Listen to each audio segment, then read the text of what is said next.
This podcast is a quest for well-being, a quest for a meaningful life through the exploration of fundamental truth. Enlightening ideas, insights on physical, mental, and spiritual health. The inspiration is love. The aspiration is to awaken new ways of thinking that can lead us to a new way of being well. Welcome to Body, Mind, and Soul Healing Conversations.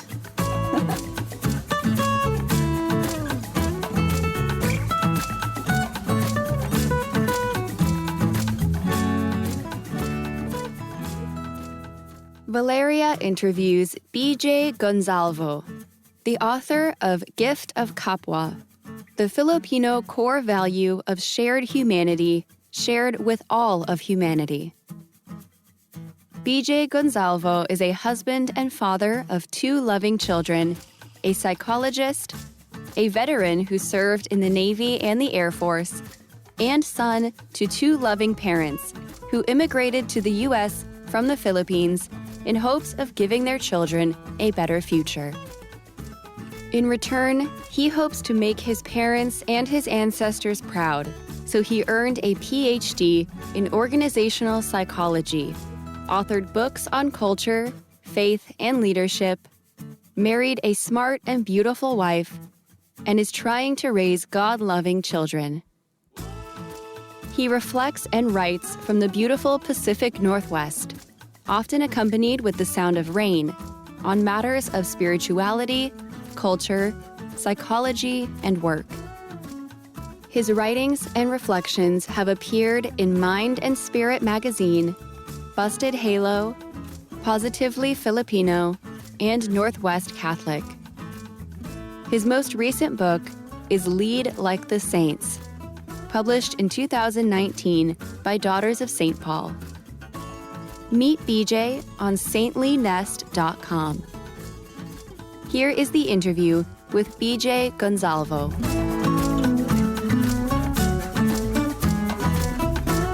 In your own words, who is BJ Gonzalvo?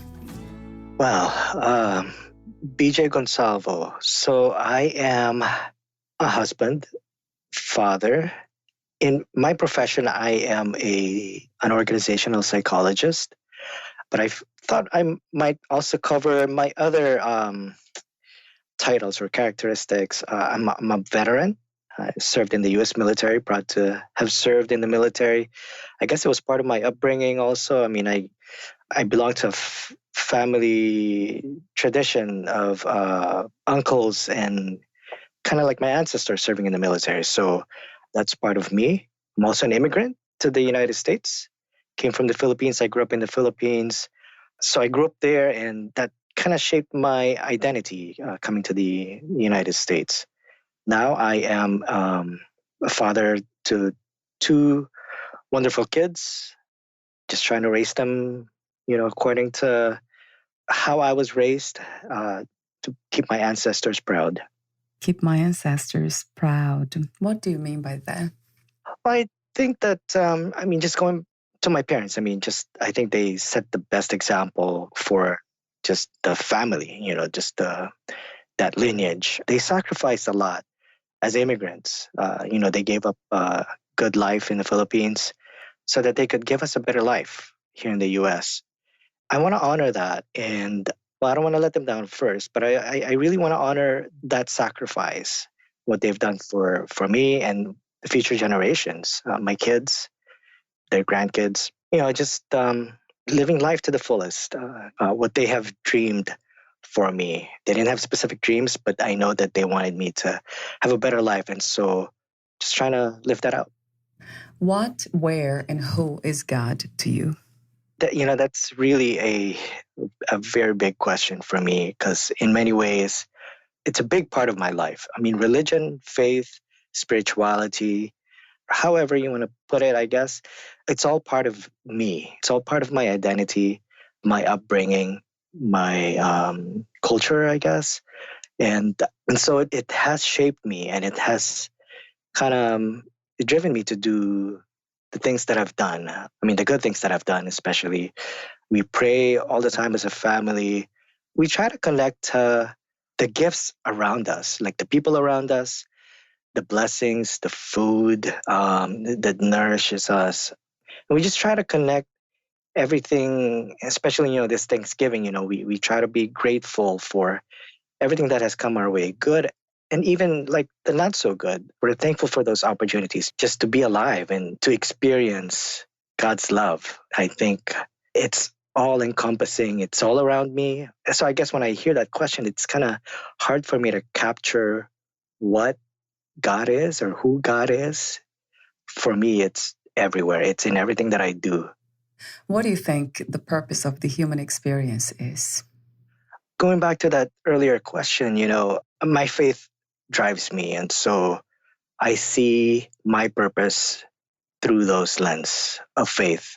I think as human beings, and certainly as a person, I think the purpose of my life is to experience love, to experience not just joy, but also the sorrows, the pain. I think they come together, perfect harmony, perfect balance, joy and sorrow. And so to experience all of that, I think is a blessing. And for me, I think it's our purpose to experience it, to feel it, and to have that opportunity to just, breathe it in and then breathe it out and just, inhale, exhale, that cycle of life, and just have that as that purpose to serve as our way to also reciprocate that love, that purpose of experiencing love, but also to share that love with others. This is something that I experienced with my family as a child, is that I was loved, and now I just want to reciprocate that through my kids, to show them love, and then that kind of reciprocal kind of relationship, not just with my family, but with extended family, and as we'll talk about later about Kapwa, with others, are the people that we share space with. You also wrote a different book. So the book we'll be talking about is the most recent one that's titled Gift of Kapwa, the Filipino core value of shared humanity, shared with all of humanity. But you also wrote a different book before that, Lead Like the Saints. What an interesting title, as I mentioned before, off record. What makes a saint? I'm Catholic, so there's the definition for a canonized saint, meaning they go through the formal process of getting canonized and recognized by the church as a saint. We have those saints to look up to, like Saint Pope John Paul II, Saint Mother Teresa, the saints of the Bible, like Saint Paul and those people. So we have them to look up to. I think in our everyday world, I mean, we also encounter saints, not necessarily canonized, but, in my own personal experience, I can classify some people or some friends or some of my ancestors as, saints. They try to live life to the fullest, and they really try to keep the faith, and they prayed all the time. They went to church all the time. They taught us the faith. To me, they are saints. And my other question is, what is your definition of true leadership? True leadership. I mean, I think it's a very timely question now, too. I mean, we have our struggles with finding true, reliable, good leadership. In my book, Lessons in Leadership from the Saints, I really wanted to kind of turn our eyes towards the saints and find examples in the lives that they lived, in the path that they pursued. In Old English vocabulary, lead comes from the word laed. It's spelled Laed, laed, which means to know the way. And so leadership really is essentially showing the way. But before we can show the way, we need to know the way. And the message of the gospel, Jesus Christ is the way, the truth, and the life. So he's the way. I mean, and he showed it to us all the way to death. He was leading us. And the saints kind of followed that path, followed that way. And then they showed it to us as a path to follow. And that path is to holiness, to wholeness, to really to joy. I mean, the word holiness is can be a troubling word, but really it's that sense of joy and sense of purpose. We follow that path. And so, the saints essentially are pointing us because they've known the way, they've lived it out. They live joyful, happy lives. And so we have a lot of lessons to learn from them. And I think, if we just try to get to know each of their lives, I mean, they were humans just like us. They had their struggles, they had their sorrows, they had their joy. And in everything that they did to find joy is that they followed the path of their leader, Christ, who has shown them the way. And so I think there's a lot for us to learn from that. If you just look at the example of Mother Teresa, she was working in Calcutta, working with the poor, serving them and providing services to them. And the journalist, Malcolm Muggeridge, who was covering Mother Teresa at the time, kind of saw that authenticity in Mother Teresa. And so he wanted to discover for himself, where's that source of joy and source of kind of energy that Mother Teresa was drawing from, source of joy and hope and love. And so Malcolm Muggeridge kind of, looked for that same source and eventually, converted to the same faith. And so, in that sense, Mother Teresa had shown leadership in a very authentic way. That's funny that you say that because I had another guest who said the same thing.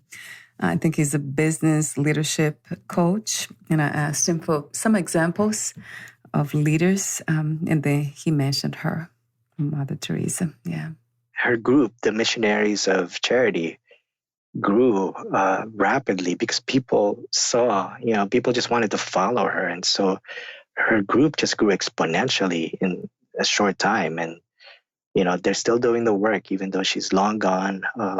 They're still doing her work, continuing her mission. So true, BJ. So in a way, these people, what they bring to earth is a message of truth, of essentially love, isn't it? Exactly. Yeah, truth. And it's all bundled together, truth, love, joy, hope. They tend to all go together. So 2020, all the challenges that we have faced and we are still facing, challenges and chains. What lessons have you learned from 2020? It really is kind of hard to find the silver lining to all of this, yeah. Especially as we are going through this process. But I think, the one thing that I really learned is to keep the connections, to stay connected.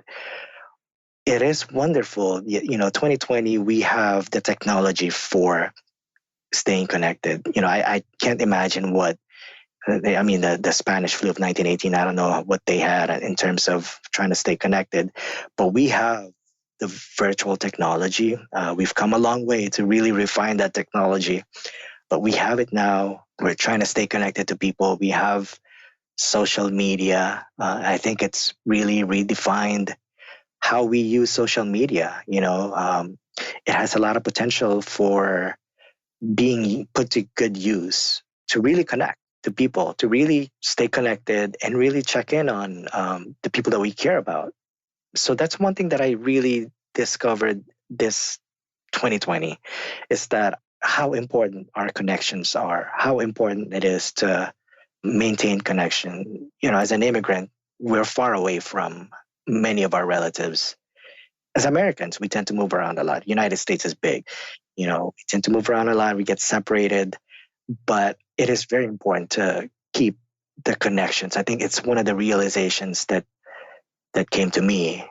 Check in on people, make sure that they're staying emotionally and mentally healthy.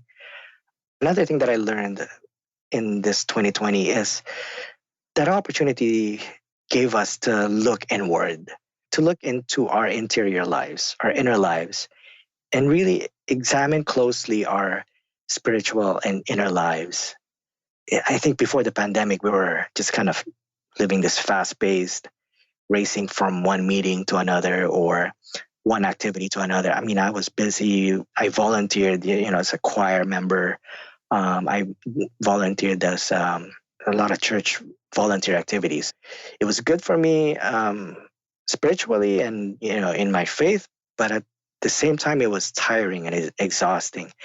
2020, I think I just have to look at it as an opportunity to really slow down and re-examine things. And I think we were doing that a lot too as a society. We were looking back. I mean, we reflected on a lot of the shows that we were watching in the past, a lot of the activities that we were doing in the past and how we missed them.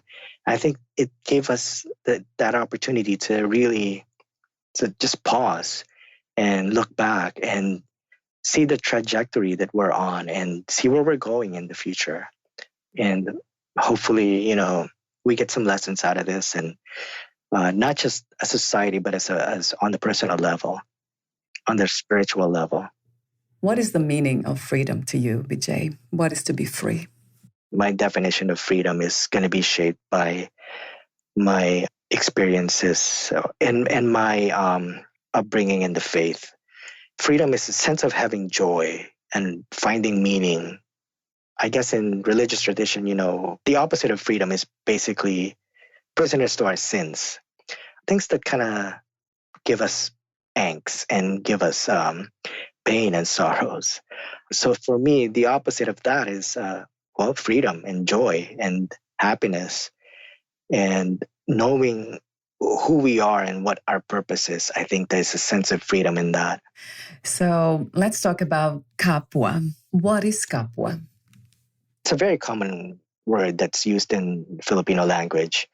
It's commonly used to refer to others, like our neighbors, our people in the streets that we run into, the strangers, as Kapwa.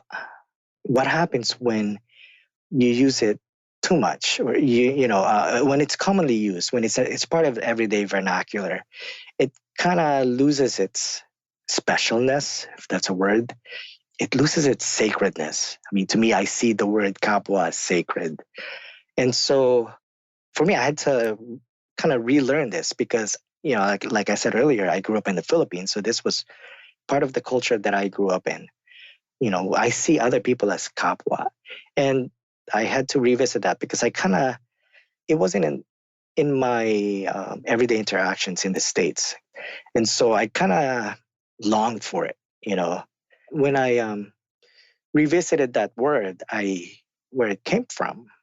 So Kapwa, in a sense, really comes from two words. Ka is a very common word that means, that kind of denotes connectedness.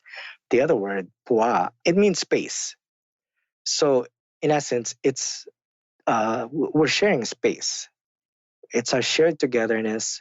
It doesn't have to be just the shared space in the home or in an office or whatever, but I think it extends to the shared space. If you really wanted to think about it, I mean, shared space as in like the earth. This earth is our shared space. For me, Kapwa is something that has shaped me. It has shaped the way that I think, the way that I act, the way I interact with other people. It really is a core value of the Filipino culture. Psychologists in the Philippines use it often because they know that this is so essence to Filipino culture that they really have to understand what it means. And so psychologists have defined it as our shared togetherness, shared humanity, and even our shared inner self. One way to put it is, the way I see me is the way I'll see others, because we have that shared connectedness. Is the idea of practicing or being or seeing others as Kapwa, would that be seeing the other as ourselves? I think in essence, yes. Because we have a shared humanity. It goes beyond our skin color or gender or whatever. I think we have that shared humanity. In my framework of Christianity, as a child of God, I see others as children of God as well. I would see you as a child of God because the way I see myself is, how I would treat others. And I think the golden rule, I think, treat others as you would have yourself treated. There's truth in that. I guess before I ask you these questions about how do we manifest this truth, that for me it is a truth, but how do we express that more in the world? I'll save that question for a moment. Before that, what do you think prevents us to see this truth, to live in such a way? Yeah, I think a lot of things can prevent us from seeing that. For me, I struggle with that myself.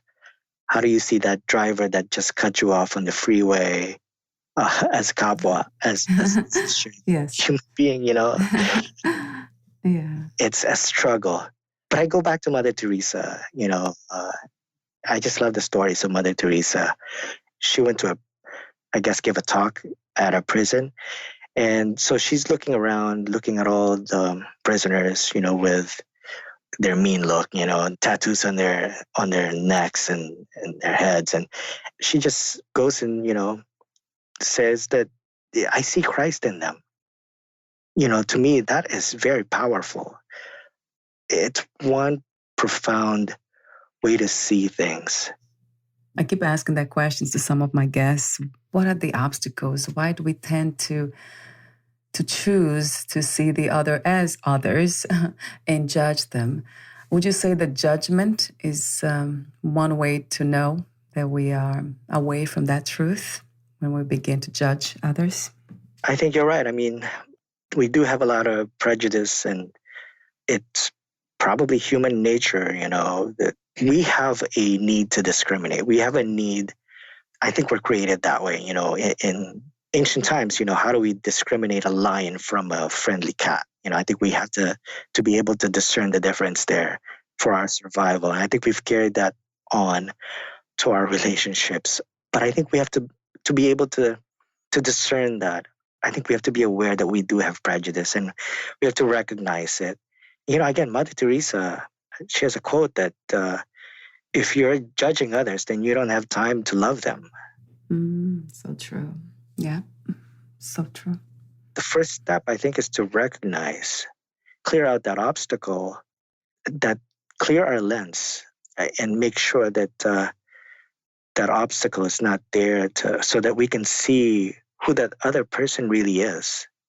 I think that's when it gets illuminated that they are a child of God, So it takes work. I know it's difficult. It's not easy for me, sure. And I believe in practice. I believe in it may not be perfect right away. If somebody cuts me off in the freeway, I might not react in a loving way right away, but it takes practice. And I think, small steps, small wins. Maybe the first time somebody cuts me off, I just back off and do nothing. And that would be a small win. And then, just keep practicing it. Another question I have for you is, what propelled us, what makes us, drives us to dive within, to go into these deep understandings about life and live this way? Do you think that it takes suffering? It always does, or sometimes just a moment of awakening, of deep awareness?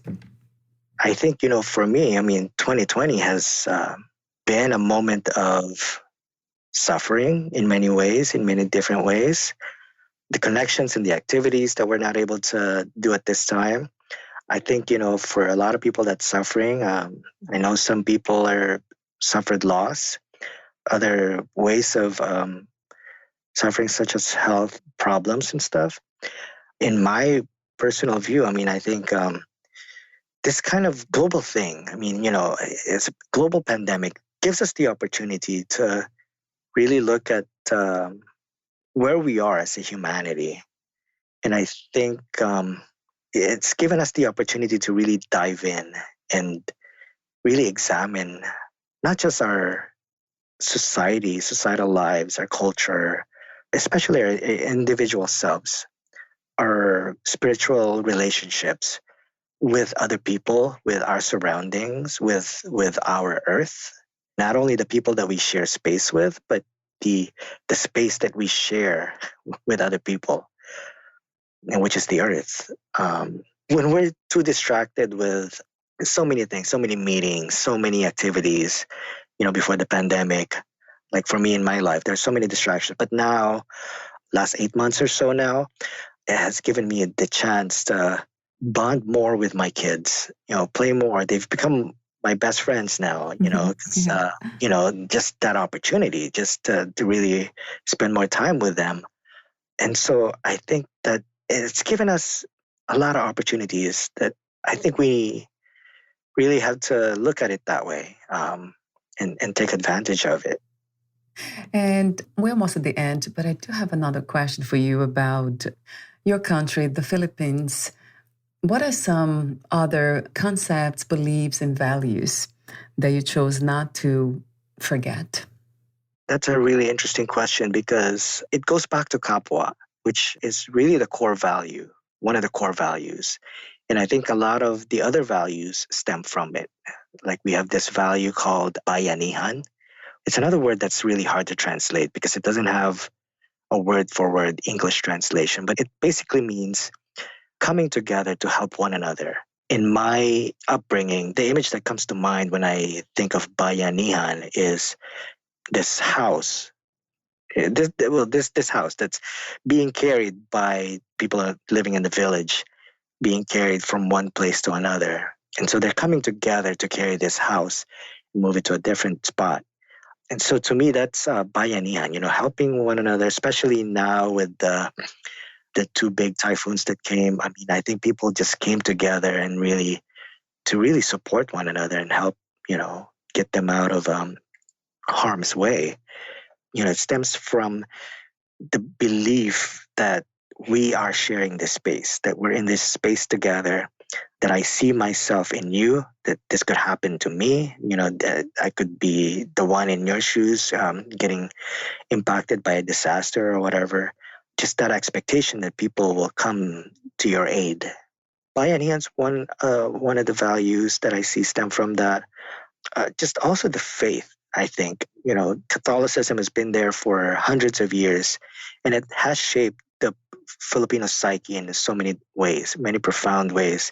And I think just seeing the faith and seeing others, as children of God, I think it's one value that I would not want to forget.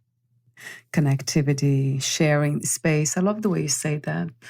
Sharing the land, right? That makes me think about the Aboriginals, the indigenous people too, that they used to live this way, very connected to Earth. I think the Aboriginals in many different countries, not just the Philippines, but in other countries, I think they have a sense of deep connection with the land, with the animals, that they shared space with. And I think we have a lot to learn from the Aboriginals, and just to maintain that connection with the land, the sacredness of the land that provide us food. I mean, it just makes sense, right, BJ? It's not even a complex philosophy or the highest spiritual teachings. It makes a lot of sense to the ego mind itself, because we don't want to destroy ourselves by not doing that. Coming to the States as an immigrant, there's that sense of, you're farther away from poverty. You're farther away from seeing where your food comes from because it's right there. There's fast food right there and you just have to drive through and get it. And so that kind of drives me farther away from realizing where my food comes from, the blessings, the bounty, God's bounty, where it comes from. Yeah, I think the lessons to be learned from the Aboriginals are just immense. And I think they're just waiting there, for us to really gather them and learn from them. Yeah. I have been hearing that a lot recently, knowing where the food comes from, just being more grateful and appreciative of everything that we put in our bodies and learning more about what we are eating. So that's another interesting, even the animals, for those who eat animals, to learn more what they've been through before they died. So that goes back to the idea of connectivity that you talk about with Kapwa. with Aboriginals and their respect for all living things, especially the land. Yeah, so how fantastic that we are bringing this back. It could be in a small way, but I don't think that this kind of message is never really small. And I really appreciate that you're doing that, just bringing this to life again. And it might be what I'm trying to do with this work. Hearing the same messages from everyone that I talk to. Their life is about love. It's about connectivity. It's about coming together. Thank you for your message. Thank you. Well, I'm happy to contribute this way. I know you're gathering the stories, and thank you for doing that, because these are stories that really need to be gathered and told and shared. So I have a few more questions for you. Before I ask them, would you like to add anything? Like I said earlier, I just want to thank you for bringing these stories together. And I think that's what we need more of, is we need to hear these personal stories. I do a lot of data analysis. The data, the numbers, sometimes they don't paint the bigger picture. I think we need to hear the stories that kind of bring it all together. And, the personal stories especially, because I think each personal story, each person has a story to tell. And I think they're really worth gathering and looking into. So I have 3 questions for you, the final ones. How do you define success these days? What is to be successful to you? It's a moving target, right? For me, there's really not one definition of success. I think for me, and it's probably on your website, it's joy. Success to me is joy. But then how do you define joy? Where do you even find that kind of joy? It seems to be this elusive kind of thing. But I think it's there. It's there for us, waiting to be grasped and just kind of looked at. For me, success is having a joyful family. And it's right here. It's right here in front of me. Something that I don't need to pursue, but it's something that I just kind of have to grasp because it's right in front of me. And to me, that's success. Talking about Kapwa, just realizing how connected we are, our shared connections, our shared humanity. I think for me, that's success, because we all have our own personal goals, personal dreams and achievements that we want to be able to pursue. It's in our society. Society tells us, be a successful doctor, lawyer, whatever. Those are great individual goals for success. But I think what gets drowned out in that messaging is the relationships. I know in my culture, there's a strong emphasis on relationships. I wouldn't be successful. I wouldn't be where I am if not for my ancestors, their dreams, the paths that they paved for me. And so I cannot look at my individual success without looking at that bigger picture. True. So 2 more questions. If you knew you would die soon, meaning losing the body, would you make any change in your life or do anything in a different way? Wow. That's certainly something that I think has crossed people's minds, especially now with COVID-19, and that, a lot of people are dying. And I think it's crossed people's minds and, it's kind of front and center in many people's lives. And so it's an important question, and I hear it a lot, live today as if it's your last. And yet, here we are with our insurance coverages and we're planning for next year. So I think it's a tough balance. And I shouldn't say tough balance, but I think it's a joyful balance, because I think, yes, we can plan for the future, like way ahead. We can plan for next year. We can plan for our retirement and stuff. We can plan for all those big things, the big major events of our lives, but without losing sight of what's in the present moment, what's here with us at this moment. My kids, they're not going to be young forever. I know they're going to grow old. They can move out of the house, but I just want to enjoy their presence at this moment. Especially now with being locked down. Just enjoy that everyday moment. Preparing their lunch. I have to get to a meeting, but I have to prepare for their lunches, and so it's kind of that juggle, but enjoy it and live that moment, and just be grateful as I, put the peanut butter on their on the bread, and just really enjoy that, savor that moment that, hey, I get to do this now for my kids, and relish it. So for me, I think it's getting too caught up on planning for their college or whatever, but just relishing that moment. I mean, it doesn't hurt to plan for their college, and which that's something my wife and I think about all the time. We're planning for their college and their future, but at the same time, let's enjoy this. Get on the floor and just roll with them and play, and just laugh and just be joyful. So true. That the moment, being more present, right? Because joy is right here. I love that, the way you say it. Joy is waiting for us. So true. Yeah, and I think a lot of your guests, I know they've put it in many different ways. And for me, it gets personal, so. Yeah. And we all have our personal stories for how we express that joy and how we find that joy. And so I'm just thankful for this opportunity that I get to share how I find my joy, and how, and hearing from your guests, how they find their joy. What are 3 things about life you know for sure as of now? That's tough to answer, especially with COVID-19. Hopefully the vaccine's on the way, and hopefully things will get better and all that stuff. But 3 things in life to be certain. It goes back to what I was saying earlier. I think, just that we're all connected. I think that's not going away. And we just really need to realize it, and just realize that we have a shared humanity. It doesn't matter what skin color, or, here in the States, race is a big issue, So I think we have to realize that we have a shared humanity. I think the pandemic has kind of revealed to us that we have a small space. The COVID cases are rising in many different places. And so it shows us that we are very connected.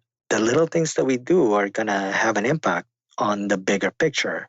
And so I think that's kind of enlightening. The things that I do here in my small space is going to impact the bigger space. And so as a shared humanity, I think we have to realize that we have this one small space that we share, in terms of like nature and, the trees and all that stuff. I think we really have to realize that we share space not only with people, but with other blessings from God. And so I think we just have to realize that shared connectedness there. So that's one thing, that's the connection.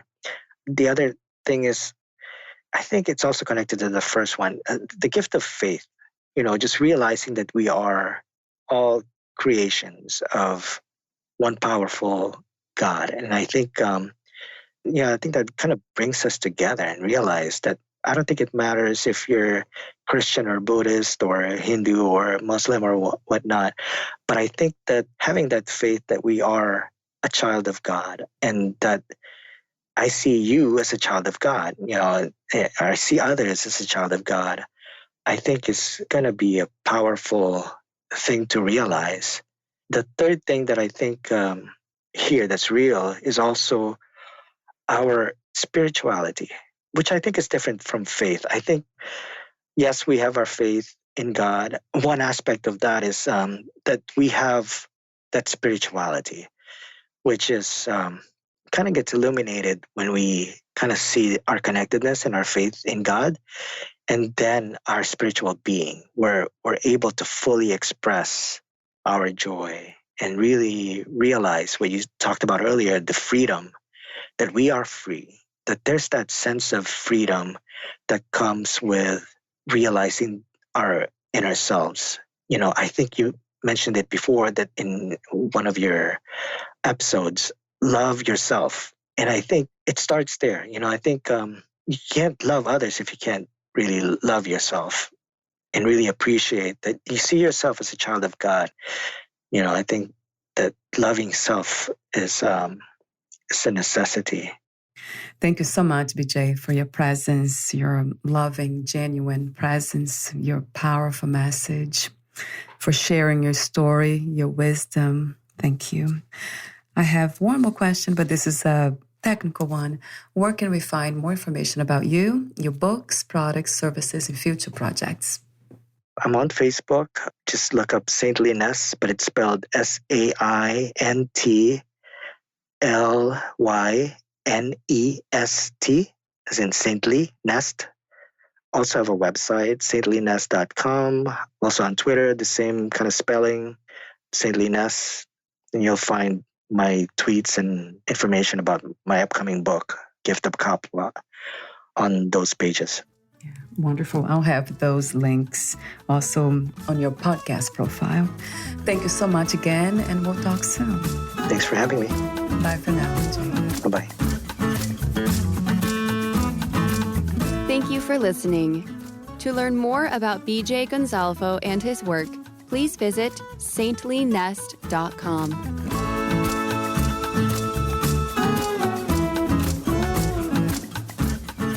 To learn more about this podcast, please visit fitforjoy.org/podcast. Thank you again for listening, and bye for now.